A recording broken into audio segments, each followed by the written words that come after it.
আসসালামু আলাইকুম রহমতুল্লাহি ওয়া বারাকাতুহু। আজকে আমরা কথা বলবো মানুষ ও জিনের পার্থক্য। মানুষ আর জিন এই দুটি সৃষ্টি সম্পর্কে কি আপনি জানেন? ইসলাম কি বলে তাদের সৃষ্টির উদ্দেশ্যে, ক্ষমতা আর সীমাবদ্ধতা নিয়ে? আসুন কুরআন ও হাদিসের আলোকে মানুষের সঙ্গে জিনের পার্থক্য সম্পর্কে জানি। মানুষ এবং জিনের সৃষ্টির উৎস একেবারেই আলাদা। আল্লাহ তাআলা কোরআনে বলেন, নিশ্চয়ই আমি মানুষকে সৃষ্টি করেছি পিণ্ড মাটি থেকে। সূরা আল মুমিনুন আয়াত 12। অন্যদিকে জিনদের সম্পর্কে আল্লাহ বলেন, আমি জিনকে সৃষ্টি করেছি অগ্নিশিখা থেকে। সূরা আর রহমান আয়াত 15। তাহলে মানুষ সৃষ্টি হয়েছে মাটি থেকে আর জিনেরা সৃষ্টি হয়েছে আগুন থেকে। এটি তাদের মূল পার্থক্য।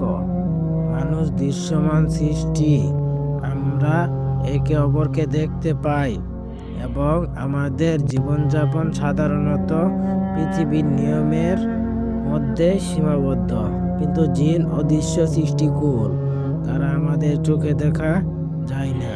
কোরআনে আল্লাহ বলেছেন, নিশ্চয়ই সে শয়তান এবং তার দল তোমাদের এমনভাবে দেখে যেভাবে তোমরা তাদের দেখতে পাও না।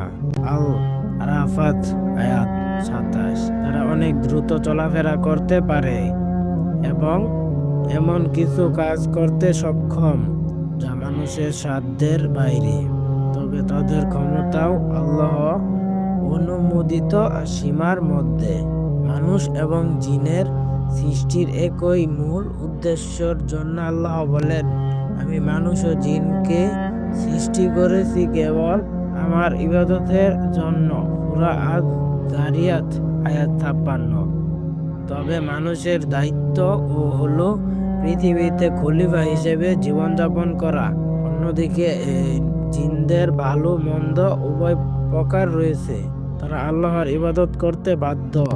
তবে শয়তান বা বিপথগামী জিনেরা মানুষকে পথভ্রষ্ট করার চেষ্টা করে। মানুষ এবং জিন উভয়ের জন্য পরকালে বিচার রয়েছে। কোরআনে আল্লাহ বলেন, হে জিন ও মানুষ, তোমরা কি আমার নিদর্শন অস্বীকার করেছিলে? তোমাদের প্রত্যেককে আমি বিচার করব। সূরা আর রহমান আয়াত ৩১-৩৬। তারা ভালো কাজ করলে জান্নাত এবং মন্দ কাজ করলে জাহান্নামে স্থান পাবে। মানুষ এবং জিন একে অপরের থেকে আলাদা হলেও তাদের মধ্যে সম্পর্কের কিছু দিক রয়েছে। কিছু জিন মানুষের সঙ্গে যোগাযোগ করার চেষ্টা করে, কেউ কেউ তাদের ক্ষতি করার চেষ্টা করে। তবে ইসলাম আমাদের শিখিয়েছে দোয়া এবং কুরআনের আয়াত পড়ে এই ধরনের ক্ষতি থেকে বাঁচার সম্ভব। নিয়মিত আয়াতুল কুরসি, সূরা ফালাক এবং সূরা নাস পড়লে আল্লাহর ইচ্ছায় আপনি জিনের ক্ষতি থেকে নিরাপদ থাকবেন। মানুষ এবং জিন এই দুই সৃষ্টির মধ্যে পার্থক্য থাকা সত্ত্বেও তাদের উদ্দেশ্য একই, আল্লাহর ইবাদত করা। আসুন আমরা ভয় এবং কল্পনা থেকে মুক্ত হয়ে আল্লাহর উপর ভরসা রাখি, তার আদেশ অনুযায়ী জীবনযাপন করি এবং নিজেদের সুরক্ষিত রাখি।